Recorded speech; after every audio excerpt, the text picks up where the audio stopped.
नमस्कार, आप देख रहे हैं के न्यूज इंडिया का खास कार्यक्रम मुद्दे की बात और मैं हूं आपके साथ गरिमा वाजपेयी। 6 राज्यों की 7 विधानसभा की सीटों पर मतदान जारी है। सबसे दिलचस्प मुकाबला यूपी की घोसी सीट पर है, जहां पर समाजवादी पार्टी छोड़कर आए दारा सिंह चौहान बीजेपी के उम्मीदवार हैं। वहीं एसपी के उम्मीदवार को कांग्रेस, आप और लेफ्ट ने समर्थन दिया है। उत्तराखंड की बागेश्वर की सीट पर बीजेपी के दिवंगत नेता चंदन रामदास की पत्नी पार्वती दास मैदान में हैं। उनके खिलाफ कांग्रेस ने बसंत कुमार को उतारा है। इसके अलावा झारखंड, त्रिपुरा, पश्चिम बंगाल और केरल में भी विधानसभा सीटों के लिए उपचुनाव चल रहा है। त्रिपुरा की 2 विधानसभा की सीटों पर आज वोट डाले जाने हैं। दोनों ही जगह पर बीजेपी और सीपीएम के बीच सीधा मुकाबला है और दूसरी विपक्षी पार्टियों ने अपने उम्मीदवार नहीं उतारे हैं। पश्चिम बंगाल की धुपगुड़ी विधानसभा सीट पर विपक्ष बटा हुआ है। टीएमसी ने जीत के लिए अपनी ताकत झोंक दी है और चुनावी मैदान में सीपीएम कांग्रेस का प्रत्याशी है। बीजेपी ने भी सीट बचाए रखने के लिए जोर लगा दिया है। झारखंड की डुमरी विधानसभा में विपक्षी गठबंधन इंडिया और एनडीए के बीच सीधी टक्कर। उपचुनाव में जेएमएम ने जीत का दावा किया है।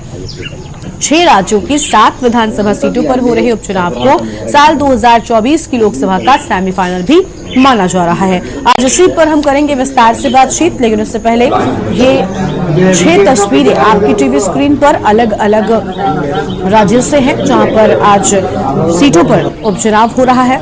पहली तस्वीर उत्तराखंड के बागेश्वर से है, दूसरी तस्वीर उत्तराखंड की घोसी विधानसभा सीट से है, केरल की पुथुपल्ली से तीसरी तस्वीर, वहीं डुमरी की ये चौथी तस्वीर आप देख पा रहे हैं झारखंड से। और पश्चिम बंगाल में भी उपचुनाव के तहत मतदान जारी है धुपगुड़ी सीट पर और त्रिपुरा में धनपुर सीट पर भी मतदान चल रहा है। तो ये 6 तस्वीरें अलग अलग राज्यों की, जहां पर उपचुनाव के तहत वोटिंग शुरू हो चुकी है। इसी पर विस्तार से बातचीत करेंगे। खास मेहमान हमारे साथ में जुड़ेंगे।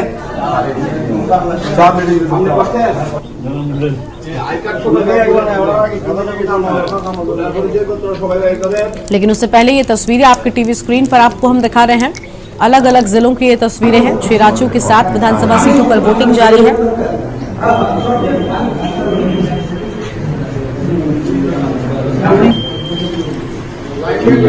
और इन सीटों को लोकसभा चुनाव का सेमीफाइनल भी माना जा रहा है। इन सीटों में इंडिया गठबंधन और एनडीए के बीच सीधी टक्कर नजर आ रही है। उपचुनाव के लिए 7 सीटों पर वोटिंग जारी है। अहम खबर आपको हम बता दें और 6 तस्वीरें आपकी टीवी स्क्रीन पर हैं। खास मेहमान हमारे साथ में जुड़ेंगे, उनसे बातचीत करेंगे। तो लिटमस टेस्ट में कौन फेल और कौन पास, ये बड़ी बात होगी।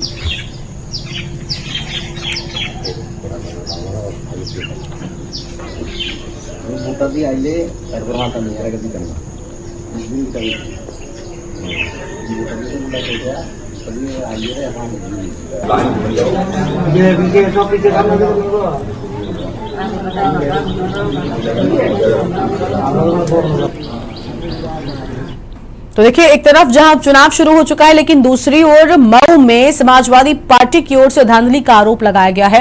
ये बड़ी खबर आपको हम बताते हैं। इसी बीच बड़ी खबर मऊ से है, जहां सपा ने ट्वीट कर धांधली का आरोप लगाया है। तो मऊ से एक खबर आपको हम बता रहे हैं। मोहम्मदिया बड़ा गांव बूथ नंबर 145 पर आरोप, और आपका वोट पड़ गया है कहकर लौटाया जा रहा है। इलेक्शन कमीशन तत्काल संज्ञान ले, निष्पक्ष मतदान सुनिश्चित हो। मऊ से खबर, सपा ने ट्वीट कर धांधली का आरोप लगाया है। तो मऊ से खबर आपको हम बता रहे हैं। मोहम्मदिया बड़ा गांव बूथ नंबर 145 पर गड़बड़ी हुई। समाजवादी पार्टी की ओर से ट्वीट किया गया और उसमें यह दिखाया गया कि आपका वोट पड़ गया है कहकर लोगों को लौटाया जा रहा है। इलेक्शन कमीशन तत्काल संज्ञान ले। मऊ से खबर, सपा ने ट्वीट कर धांधली का आरोप लगाया है। आम खबर आपको हम बता रहे हैं। मोहम्मदिया बड़ा गांव बूथ नंबर 145 पर गड़बड़ी की बात सामने आई है।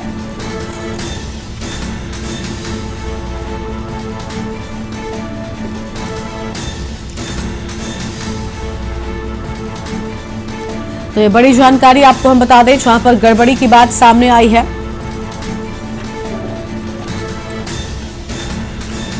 और इसी खबर पर बातचीत करने के लिए हमारे साथ हमारे संवाददाता सिद्धार्थ मौर्य जुड़ चुके हैं। सिद्धार्थ, दांव पर साख लगी हुई है और देखिए यहाँ पर समाजवादी पार्टी की ओर से हाल ही में ट्वीट किया गया और ये कहा गया कि लोगों को ये कहकर लौटाया जा रहा है कि उनका वोट पड़ चुका है।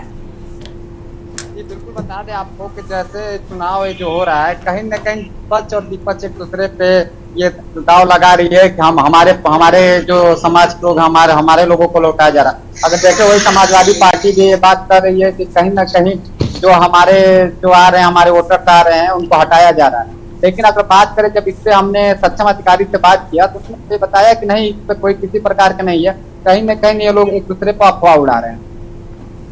बिल्कुल, यानी अफवाह नजर आ रही है। लेकिन देखिए क्या मतदाता वोटिंग को लेकर उतने ही उत्साहित नजर आ रहे हैं, क्योंकि मतदाताओं की ओर से इस तरीके की बातें की गई हैं। इलेक्शन कमीशन को भी टाक कर ये बात कही गई है समाजवादी पार्टी की ओर से कि इलेक्शन कमीशन इस बात का संज्ञान ले और निष्पक्ष चुनाव सुनिश्चित कराए।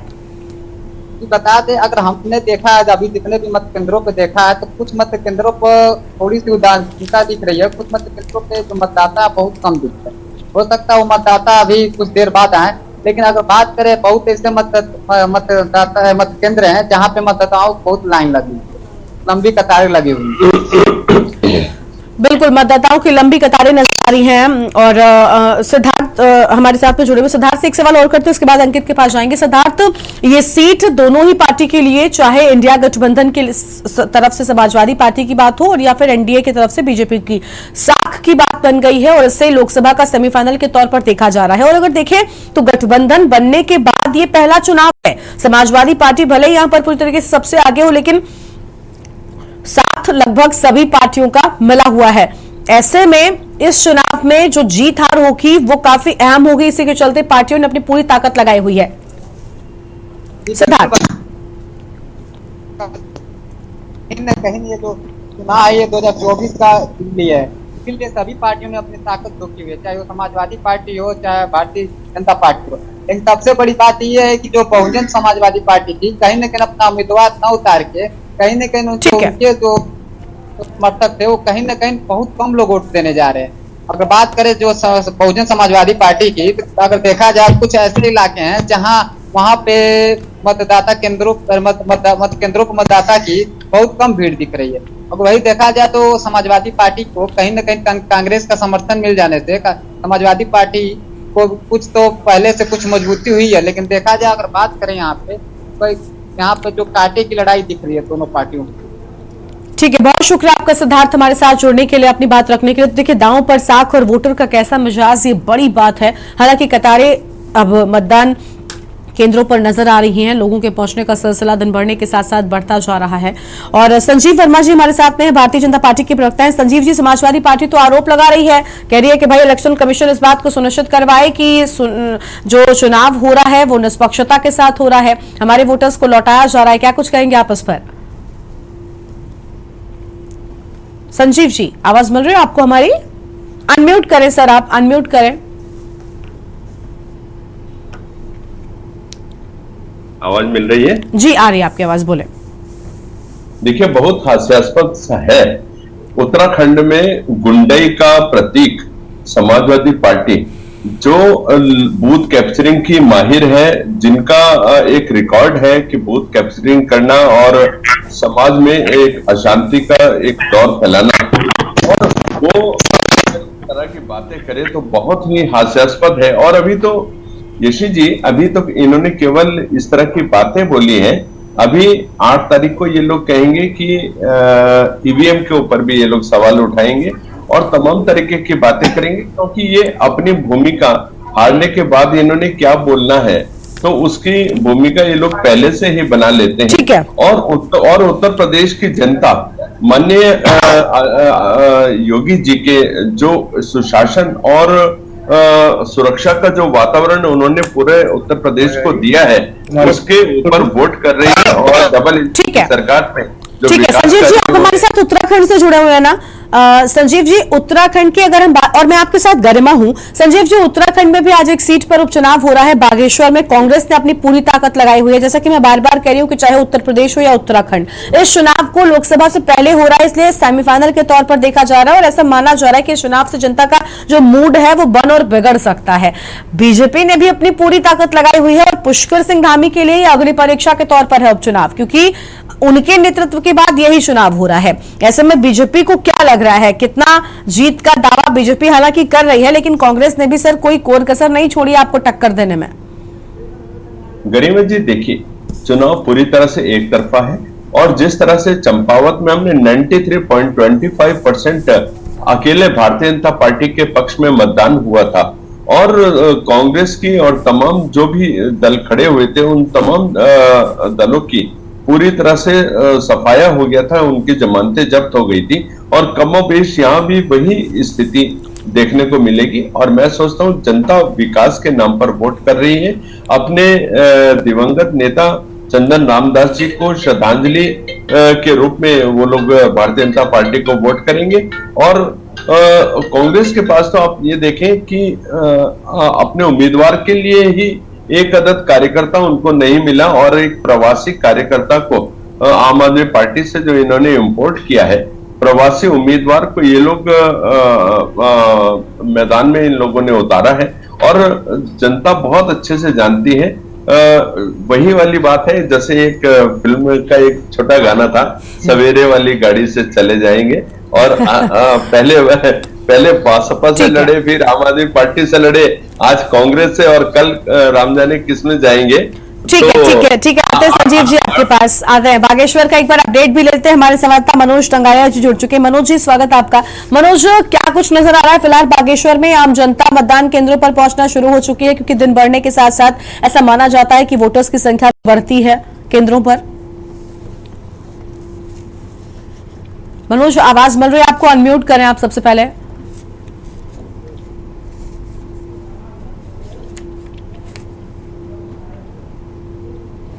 मनोज, आवाज मिल रही है आपको हमारी?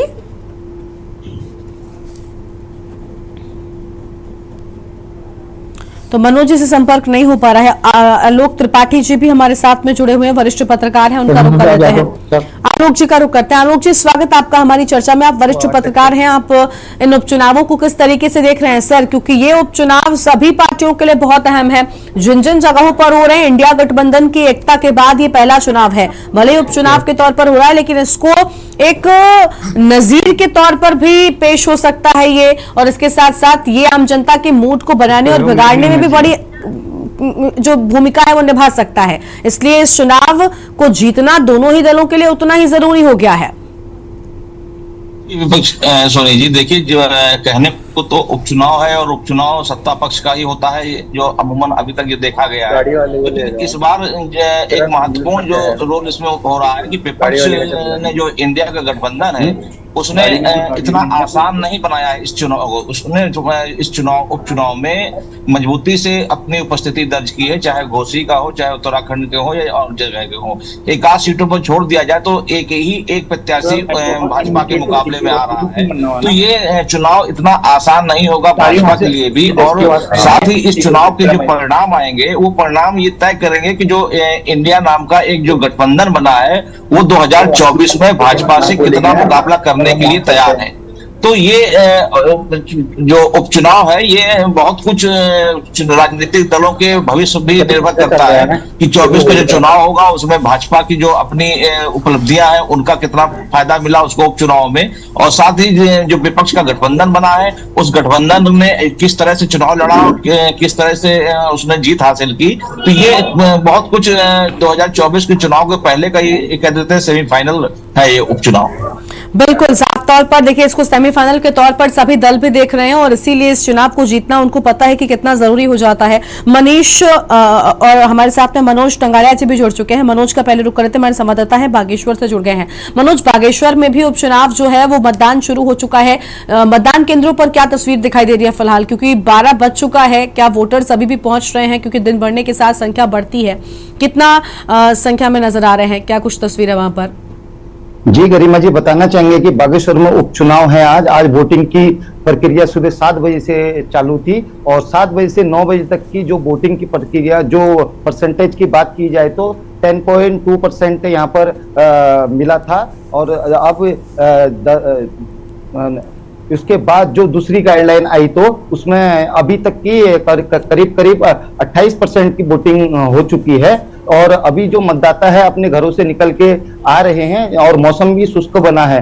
कल भी बारिश होने के कारण आज सुबह भी हल्की फुल्की बारिश होने के कारण लोग बाग सुबह कम आ पाए और उसके बाद अभी जो है जनता आ रही है, अपने वोट कर रही है। और देखना का विषय ये होगा कि 1,18,250 वोटरों में से कितने मतदाता अभी पहुंचेंगे। अभी तो फिलहाल जो ग्राउंड है वो खाली खाली सा नजर आ रहा होगा और उसके विषय में हम आपको ये भी बताएंगे कि बीजेपी और कांग्रेस की जोरदार टक्कर होने के कारण और इसमें 3 और प्रत्याशी भी खड़े हुए हैं, जिसमें कि यूकेडी, सपा और उप्पा। तो 3 अभी देखने का विषय ये होगा कि क्या ठीक है, बीजेपी की इसमें जीत होगी या कांग्रेस की? बिल्कुल देखिए किसकी जीत होगी तो 8 को साफ हो जाएगा। मनीष कंडरवाल जी का रुख कर लेते हैं, कांग्रेस पार्टी की ओर से हमारे प्रवक्ता हैं जुड़ चुके। मनीष जी, स्वागत आपका हमारी चर्चा में। मनीष जी, कांग्रेस पार्टी के लिए भी ये बड़ा अहम जो है वो चुनाव माना जा रहा है। बागेश्वर में कांग्रेस पार्टी सीधी टक्कर दे रही है बीजेपी को, अन्य जगहों पर भी जैसे उत्तर प्रदेश में समर्थन दे रही है समाजवादी पार्टी को। इस चुनाव को आप कैसे देख रहे हैं, क्योंकि ये आपका गठबंधन के बाद का पहला चुनाव है, इसलिए जीत कितनी आपको सुनिश्चित लग रही है? इस बार तो सब साथ मिलकर लड़ रहे हैं, आपको लग रहा है टक्कर बीजेपी को दे पाएंगे? देखिए गरिमा जी, जैसे भी आपके संवाददाता ने दिखाया ना, कैमरा घुमाया, मैंने देखा कि पूरा ग्राउंड खाली पड़ा है, वहां पे मतदाता कोई नहीं दिखाई दे रहा है। हाँ। तो निश्चित रूप से हमारे पत्रकार साथी ने पहले भी ये बात कही कि जो मध्यवर्ती चुनाव होता है वो सत्ता चुनाव माना जाता है। तो इसको आप देखिए कि जब वहां पे पोलिंग बूथ आदमी दिखाई दे रहा है, इसका मतलब सत्ता विरोधी लहर तो है, वो बिल्कुल साफ दिखा रही है कि सत्ता विरोधी लहर है। और सत्ता विरोधी लहर होने के चक्कर में ही जो ये मतदान केंद्र है खाली पड़ा है। परंतु हम अपनी जीत के लिए सुनिश्चित है और हम जानते हैं कि हमारे जो कार्यकर्ता है वो लोगों को वोटरों को जो है घरों से बाहर निकालने का काम कर रहे हैं। आने वाले समय में मतदान का प्रतिशत बढ़ेगा या मतदान का प्रतिशत घटता है तो निश्चित रूप से वो सत्ता विरोधी, सत्ता का विरोध होता है ना, जनता विरोध, जैसे नोटा का बटन दबा के करती है, वैसे ही जनता का विरोध करने का तरीका भी ये होता है कि वो वोटिंग करने ही नहीं आती है। परंतु जो हर चुनाव जो होता है किसी भी पार्टी के लिए, मैं मानता हूँ किसी भी पार्टी के लिए बहुत अहम होता है। और एक जो होता है ना छोटी सी चीज भी ठीक है जो है छोटा सा दीपक भी जो रोशनी जलाता है, वैसे ही हर सीट का चुनाव बहुत इंपॉर्टेंट होता है। निश्चित रूप से कांग्रेस पार्टी के जो उम्मीदवार है वो बहुत बढ़िया आदमी है, पिछले 3 बार से अलग अलग पार्टियों में रह के काम किया। ठीक है, यानी कांग्रेस पार्टी भी अपनी जीत को मान रही है, लेकिन इस चुनाव में किसकी जीत होगी तो 8 को ही साफ हो जाएगा। फिलहाल 6 राज्यों में 7 सीटों पर उपचुनाव हो रहा है। वोटर्स अपना वोट डालने के लिए मतदान केंद्रों पर पहुंच रहे हैं। इस पर हम आगे भी बात करेंगे, छोटे से ब्रेक के लिए यहाँ पर रुकता है। आप देख रहे हैं के न्यूज, खबरों का सारथी।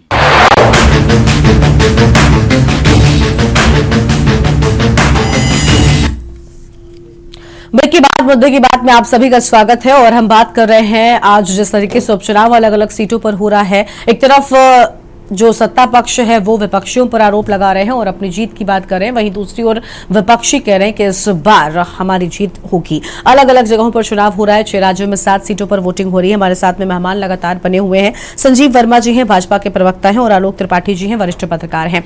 संजीव जी, कांग्रेस पार्टी के प्रवक्ता कह रहे हैं कि भाई हमारी जीत होगी, इस बार तो गठबंधन है, सबका साथ है, और भले ही नारा आपका रहा हो सबका साथ सबका विकास, लेकिन निकलकर बात तो अब अप्लाई तो इनके ऊपर हो रहा है।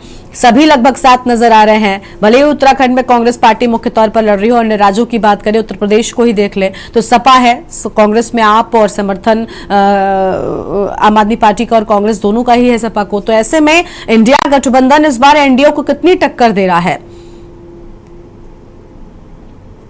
गरिमा जी, देखिए यह स्पष्ट है कि डबल इंजन सरकार के माध्यम से जो विकास कार्य हुए हैं, जनता ने उसके ऊपर अपनी मोहर लगानी है। और जनता हमेशा माननीय मोदी जी के साथ है, माननीय योगी जी के साथ है, माननीय धामी जी के साथ है। और जहां जहां पर भी हम भारतीय जनता पार्टी के रूप में हम जिन जिन भी स्टेट्स में हम लड़ रहे हैं, माननीय मोदी जी का और जो हमारा नेतृत्व है, जो हमारा संगठन है, उसके ऊपर जनता का पूरा विश्वास है। हम सबका साथ सबका विकास ध्येय को लेकर चलते हैं। हम तुष्टिकरण की राजनीति नहीं करते, हम संतुष्टिकरण की राजनीति करते हैं। बात ये रही, आप जिस तरह से भी बोल रहे थे कि समाजवादी पार्टी को उत्तर प्रदेश में आम आदमी पार्टी और कांग्रेस दोनों ने समर्थन दिया, तो उनका श्री अखिलेश यादव जी की वक़्त और उनकी हैसियत, मुंबई की जो अभी INDIA की मीटिंग हुई थी, उसमें उन्होंने उनकी हैसियत साफ दिखा दी। ना उनके नाम का कोई पोस्टर था और न उनके नाम को कहीं उल्लेख किया गया, और एक तरह से हाशिए पर उनको ले आके रखा, और एक तरह से वो संकेत था कि हम आपको कितना समझते हैं और आपके कांग्रेस के नजरिया आपके प्रति क्या है। तो दोस्तों, चुनाव में भी क्या वो लोग साथ दे रहे होंगे, सबको मैं सोचता हूँ अपने आप समझ लेना चाहिए। और यह पूरी तरह से चुनाव जो है विकास के ऊपर केंद्रित है। हम लोगों ने विकास किया है, चाहे उत्तर प्रदेश की बात हो, चाहे उत्तराखंड की बात हो। हमने इंफ्रास्ट्रक्चर का जबरदस्त ताना बाना बुना है, जनता के सामने है, धरातल पर दिखाई दे रहा है, और हम वो शिलापट की राजनीति से बाहर निकलकर हम लोग काम कर रहे हैं।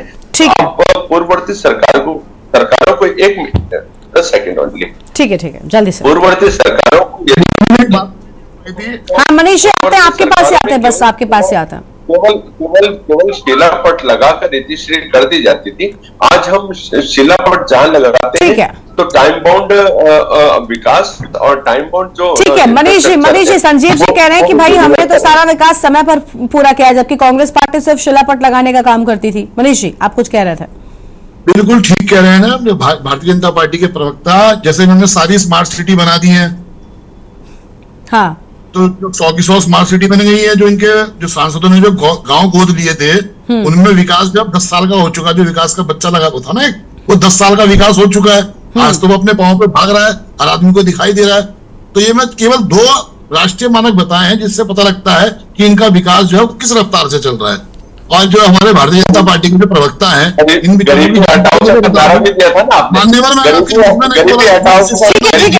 संजीव जी उनको बोलने देते हैं, आप बोल रहे थे वो बीच में नहीं बोल रहा था। ठीक है तो अभी जो हमारे जो भारतीय जनता पार्टी के प्रवक्ता हैं वो बता रहे थे बड़ी की वो हमारे जो कांग्रेस के प्रत्याशी है वो इस पार्टी में रहे, इस पार्टी में रहे, उस पार्टी में रहे। अब इनको बेचारा को ये ज्ञान नहीं है, जो स्वर्गीय हमारे जिनकी जगह पे चुनाव हो रहा है वो भी पहले कांग्रेस पार्टी में थे, कांग्रेस पार्टी से ही वो भाजपा में गए थे। और हमारे वहां पे जो यूपी के टाइम पे एक मंत्री होते थे, उनके पीए हुआ करते थे। आज परिवारवाद से ग्रस्त पार्टी उनकी जो है धर्म पत्नी को चुनाव लड़वा रही है। 24 घंटे डींगे हाँकना, परिवारवाद